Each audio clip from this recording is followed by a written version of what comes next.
Bien. Eh, ¿Cómo llegamos al imperio carolingio? Bueno, tenemos dos familias, los merovingios y los carolingios. Van a ver ustedes en el texto que la dinastía franca está basada la primer parte por el triunfo de los mayordomos.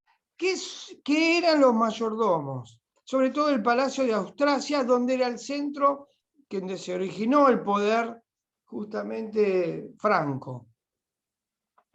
Los mayordomos eran personas que estaban muy cercanas a estos reinados, que tenían varias funciones, pero la función que mayor peso, podríamos decir, tenía era la de controlar el mercado y lo político, ¿no? En cuanto a lo político interno, podríamos decir, eran lo que decidían sobre todo el problema de la descendencia entre un emperador y otro, o de un reinado a otro. Esto llevó, así que bueno, llevó, digamos, a estas cuestiones de poder restablecer su poder en distintas formas, hasta digamos, transformarse en grandes reinados y reyes que fueron en expansión, como el caso de, digamos, de todo, desde la aparición de Pipino el Viejo, ¿sí? El Pipino el Viejo era el llamado el de Geristal, ¿sí? Fue uno de los hombres donde logró una estabilidad interna y a partir de ahí llevó una expansión del reino franco a otros territorios. La reunificación de su reino fue uno de los aspectos más importantes que tuvo Pipino de Geristal. Él murió en el 714, fíjense, estamos ya en el siglo VIII. Y luego lo siguieron 3 gobiernos del palacio porque en realidad en este tiempo los francos dominaban Austrasia, Neustria y Borgoña.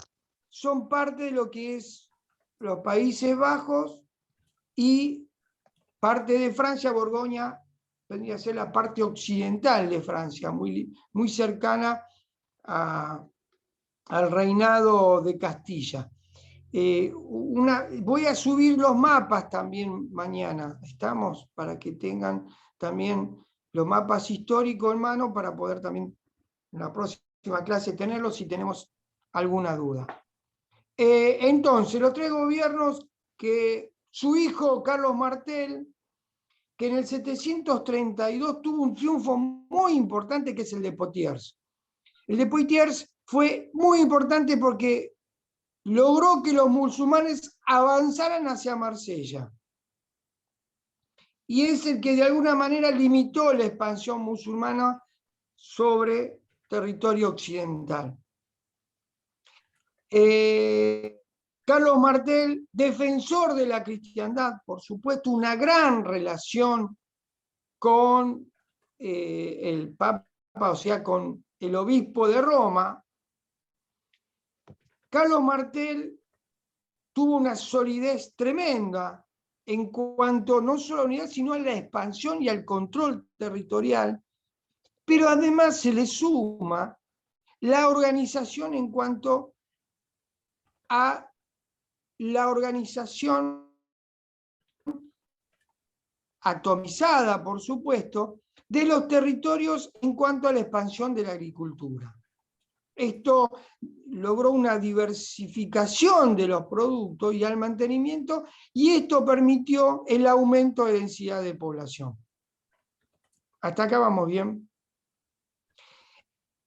El reino en su muerte se dividió en dos hombres, uno que era Carlomán y el otro que era Pipino el Breve. Pipino el Breve le decían porque era bajito, ¿sí? Ambos ratificaron alianza con la Iglesia y sobre todo tuvieron a un jefe que era Bonifacio el Evangelizador. Bonifacio, donde iba, evangelizaba de una manera estratégica. Veía un líder y lo nombraba obispo. Y esto también impactó mucho en la administración y la unidad, digamos, de estos pueblos. Sobre todo luego la relación que tuvo con Zacarías, ya que Zacarías tuvo ciertos problemas, digamos, con respecto a lo que eran el imperio bizantino. Bien, con Pipino el Breve se termina la familia merovingia y Pipino muere, por supuesto, Carlomán. Pipino lo designan como el protector de los cristianos, le dan el título de patricio y Pipino es el que de alguna manera le da el gobierno del obispo de Roma como parte, digamos, de territorio del cristianismo occidental. Por supuesto que Pipino intervino 2 veces, sobre todo cuando venció a los lombardos, porque los lombardos no estaban de acuerdo con ese obispo, y acá es cuando yo de alguna manera les digo a ustedes que Pipino, o sea, los francos incorporaron a los lombardos ya denominándose franco-lombardos. Pipino el Breve va a tener a 2 hijos, que eran Carlos y Carlomán, otro que se llamaba Carlomán. Carlomán muere en 771 y Carlos es lo que nosotros conocemos por Carlos el Grande.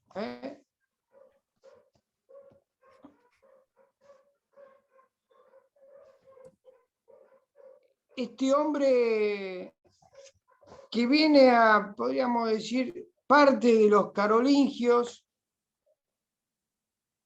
y donde Carlos va a llevar adelante un proceso diferente con una administración nueva.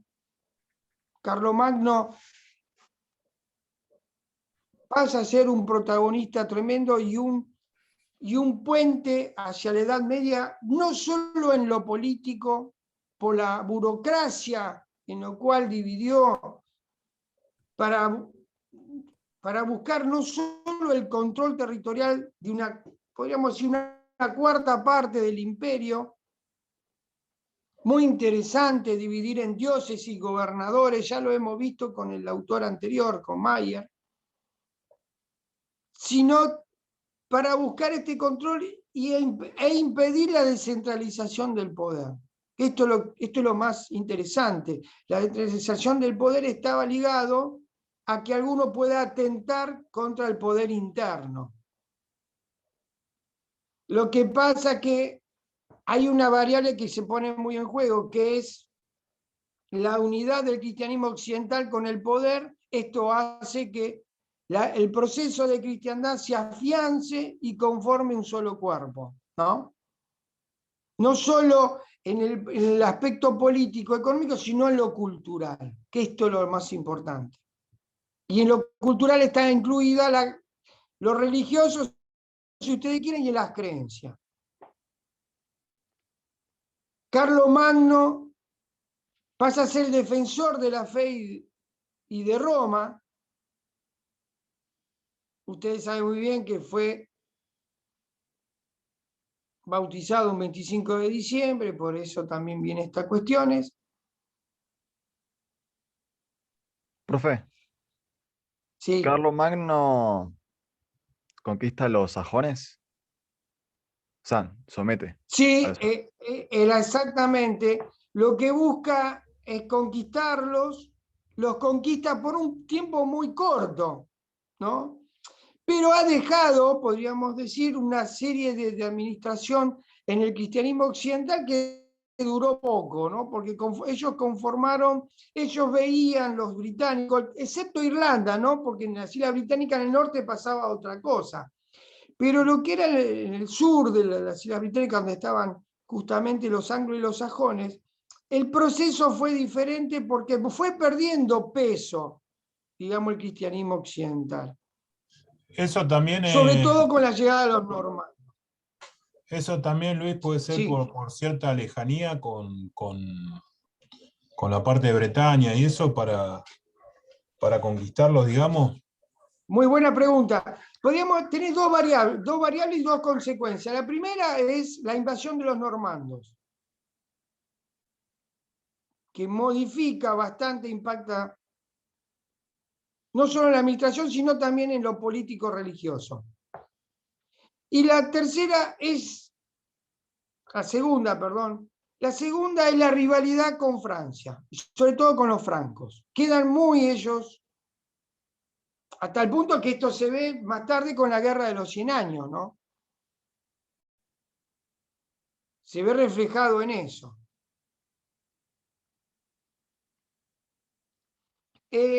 Contratiempo que tuvo Carlomagno fue que no pudo controlar a los musulmanes en España, nunca perdió todo lo que podría llevar adelante, resistieron mucho.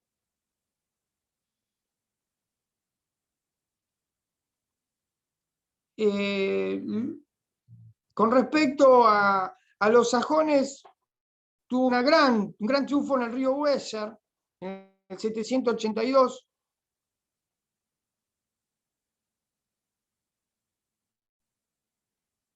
Por supuesto que los Windiquin rechazaron al cristianismo y luego esto fue muy fuerte porque estaban en contra, ¿no? Por supuesto, luego la Guerra de los 100 años, ustedes lo van a ver. Si ustedes también vieron la película de Robin Hood, la última, es justamente la lucha contra Francia, ¿no?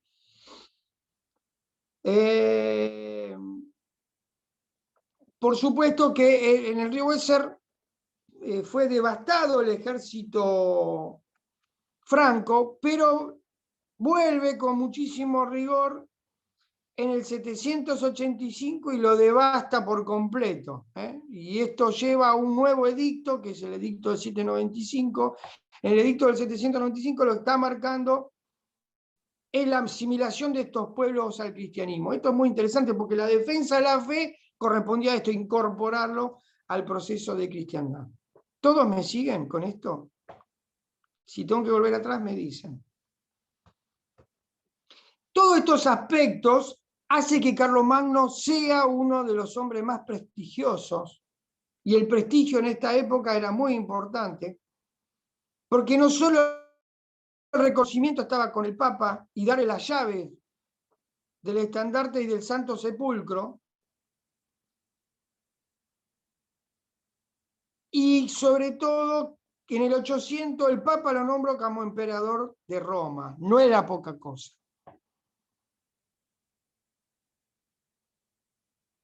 Hubo un amorío ahí con Irene, una mujer muy interesante, germana, pero bueno, no llegó a su destino, a poder unificar ciertas políticas. Se ríe Cristian, no estaba Cristian Forti en esa época, sino... Estuvo flojo Carlitos Magno ahí, ¿qué pasó? Sí, estuvo flojo ahí. Bueno, mucha política, y vieron cuando se mete mucho en política, el amor se tiene que dar de lado, así que bueno, es así. Profe, Bien, tengo una duda sí. con oradores, velatores y laboratores. ¿Qué son? ¿La iglesia? Oradores eran aquellos que tenían de alguna manera la defensa frente a la corte, ¿sí? Eran los oradores. Como el caso de Agustín. Agustín era un orator, era como una especie de abogado, ¿no? De defensor. ¿Y el otro que me dijiste? Velatores. Velatores eran aquellos que tenían en la noche, por eso velatores, ¿no? En la noche tenían cierta, podríamos decir, como especie de exposición, ¿no? Con respecto a defensa del gobierno o en defensa de la iglesia, según la ocasión y el contexto. ¿Y el otro? Laboratores. Eran aquellos que tenían si no me equivoco, no recuerdo bien este laboratorio, debería que revisarlo, pero me parece que el laboratorio tenía que ver con la parte, digamos, de la labor que tenían cada uno, el rol que debía cumplir cada uno de las, digamos, como una especie de administrador de la burocracia. Estaban en alto grado, esos títulos eran jefes importantes, muy ligados al imperio, ¿no? Eso lo retoma, si no me equivoco, lo retoma Carlomagno. Vos me estás preguntando por eso, ¿no? En ese contexto. Sí, sí, sí, porque él Sí. vive la sociedad. Lo retoma Carlomagno para poder, podríamos decir, acomplejizar aún más la burocracia. ¿Por qué quiere que la burocracia? Chicos, es así, porque el tema ideológico de la burocracia es la siguiente. Si yo te hago muy difícil a vos un trámite, es porque le estoy dando mucho valor al trámite. Si el trámite es muy fácil, es porque quiero que te llegue rápido. En este caso, lo que está haciendo, lo que hizo Carlomagno, es buscar que sea muy complejo para que cualquiera que quiera ir en contra de Carlomagno tuviera mucha imposibilidad de poder hacerlo. No sé si soy claro. Era tan grado, era tan específico, podríamos decir, el control de cada uno de estos cargos para que evitar cualquier levantamiento que pudiera caer, digamos, esta nostalgia del Imperio Romano, que tiene fusiones, ¿no? Fusiones germánicas. ¿Está, Nico? Sí, profe. ¿Con Carlomagno entra Aquisgrán Sí. o me fui? No, Mucho. no, entra Aquisgrán. Ya lo tenía ahí Aquisgrán. No entra por completo, pero Carlomagno Aquisgrán queda ya. Porque él que no hace Alemania, o Ojo sea, que la monarquía. Aquisgrán es una frontera muy embromada, porque estaba justamente en el Sacro Imperio Romano Germánico y es bastante conflictivo, era una frontera muy conflictiva, ¿no? Bueno, ¿qué es lo que reivindica Carlomagno para ir cerrando? Son las regalías y los derechos. Las regalías eran de acuerdo al mando del ejército, sus triunfos tenían ciertas regalías. Un proceso en una administración para reclutar tropas.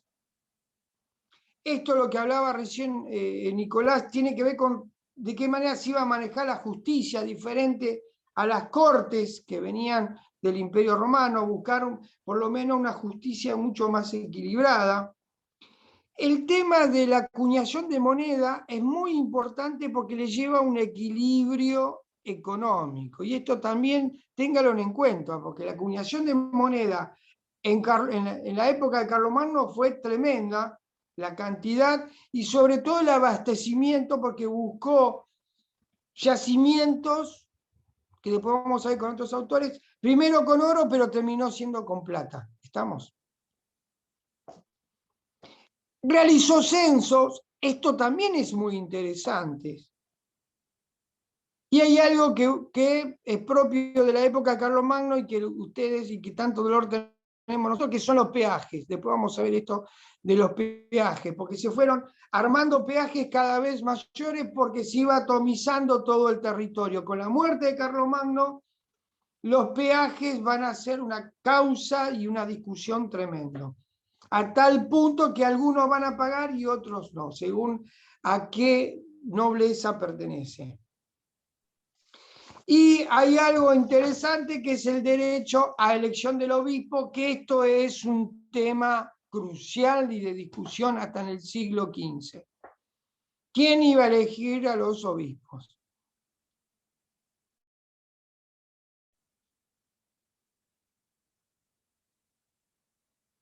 Y hay una discusión historiográfica que la van a ver, que Hertz la demuestra, con Pirene, porque Hertz dice de que el comercio había caído antes de la expansión musulmana. Es lo que sostiene Hertz. Vamos a ver con Pirene, que sostiene que cae justamente con la contracción de la expansión musulmana. Esto es pregunta de final seguro. ¿Qué es lo que dice Pirene con respecto al comercio en el Mediterráneo y qué es lo que dice Hertz?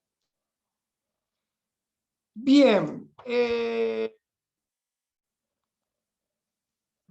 ¿Cómo impactó esto en la mano de obra servil? Porque acá con Carlomagno comienza una mano de obra servil que después vamos a ver cómo se fue conformando.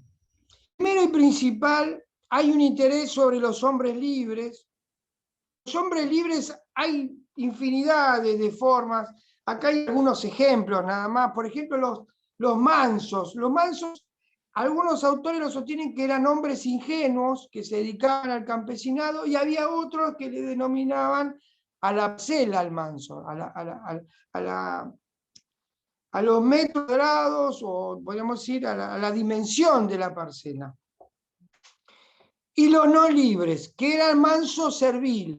Acá hay varias cuestiones, porque para ser muy preciso, hay que ser muy preciso, chicos, en el momento de decir serviles o no serviles, ¿no? Hombres libres, porque hay, de acuerdo al texto, hay infinidades de relaciones. Esto es muy en claro, no es como dice Anderson, que todo igual para todos, no. Hay infinidades de relaciones, de los modos de decisión, si quiero decirlo, ¿no? Los colonos que seguían estando, pagaban impuestos, por supuesto, iban en especie el pago de impuestos, se realizaban alquileres digamos, de transporte.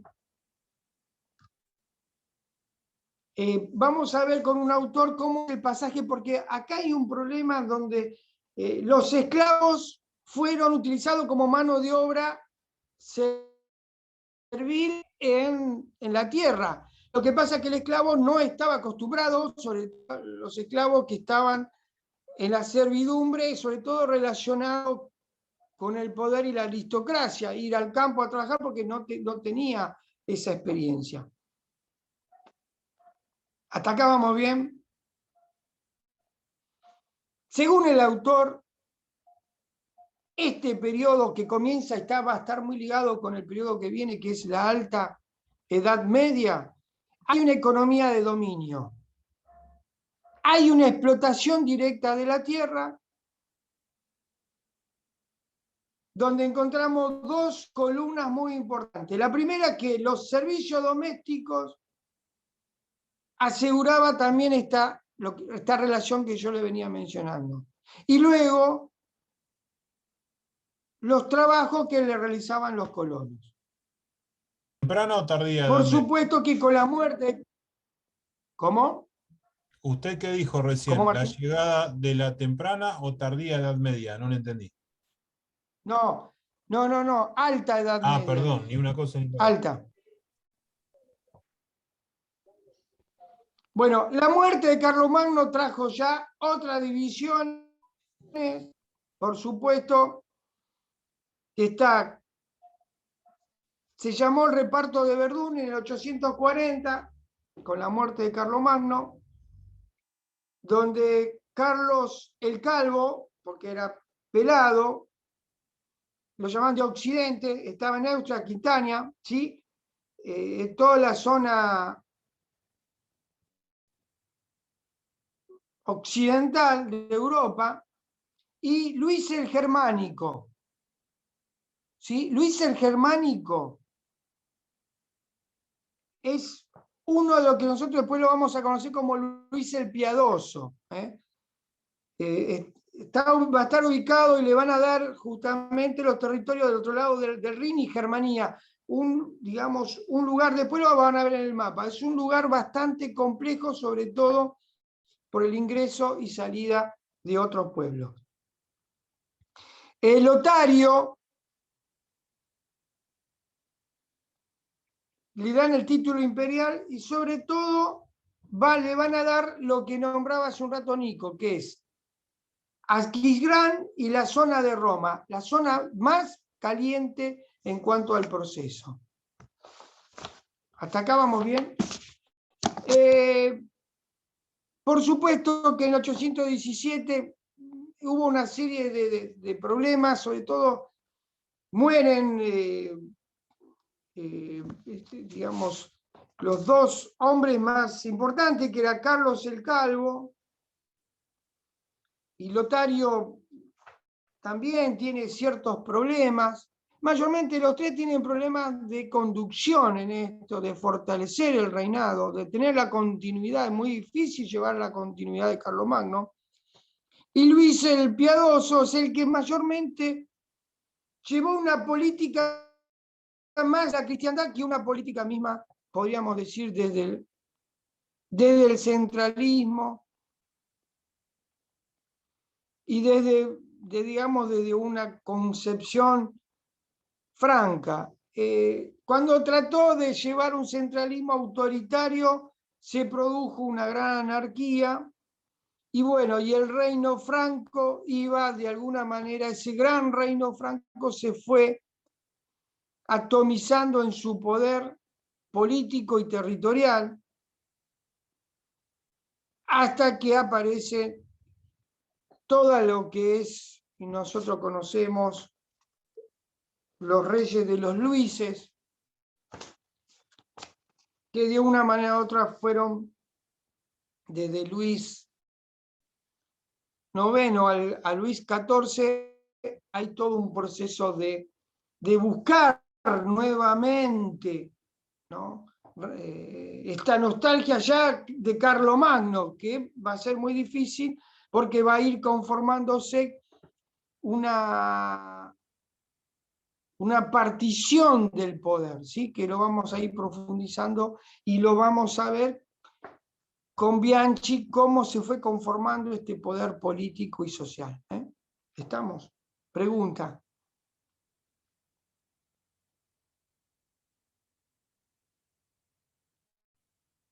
¿No hay preguntas, chicos? Después de la lectura la van a hacer. Sí, Luis, yo esa parte no Lo la que, leí. Sí, sí. bueno, cuando, por favor, les pido que yo aprobé los trabajos prácticos que vi que tienen una mirada desde el texto, pero este encuentro de poder constatar es la que vamos a tener que hacer en el final, ¿eh? ¿Estamos? Porque las preguntas van a estar ligadas a esto, ¿no? ¿Cómo mira un autor una cosa? ¿Cómo variable trabaja este autor? ¿Cuál es la que incorpora la otra variable? ¿Qué indicadores se encuentran? Así que vayamos a poner un ejercicio en estas cosas. Por eso quedamos, acuérdese, para septiembre en una clase final de conclusión de autores, con variable, hipótesis y todas esas cosas. Exactamente. Vos haceme acordar, Martín, de eso. Olvídese. Por favor. Bueno. ¿No hay más preguntas? ¿Seguro? Celeste, ahora en el celular la veo a Celeste. ¿Cómo le va, Celeste? ¿Bien? Todo bien, profe. Bien. Bueno, me alegra que ande todo bien. Me alegra. Bueno, los saludo a todos entonces. Ya, si no hay más nada, nos estamos viendo, ¿les parece? Mañana. ¿Sí? Mañana a las 11. Listo, profe, buenísimo. Mañana a las 11.